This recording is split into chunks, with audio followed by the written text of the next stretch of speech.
बताइए, तान्या झा को किस खुफिया एजेंसी से मिलता है कि पवन सिंह सोने के लिए बुला रहा था? क्योंकि मुझे मालूम है, मैंने रिकॉर्डिंग सुना है। मतलब किस साक्ष्य के अनुसार कह रहे हैं? रिकॉर्डिंग सुन लिया तो मैंने साक्ष्य अब क्या है।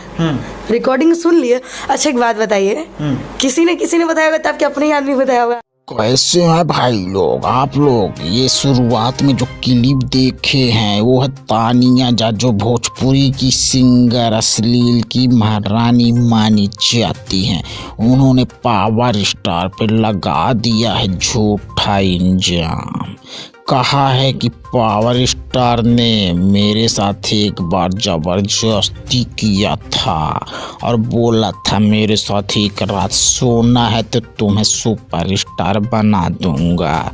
सुपरस्टार बनने के लिए तानिया झा ने पवन सिंह के साथ सोना नहीं सही समझा। तो क्या पावर स्टार ऐसा कुछ कर सकते हैं कि नहीं? और तानिया झा की बात में कितनी सच्चाई है कमेंट में जरूर बताएं।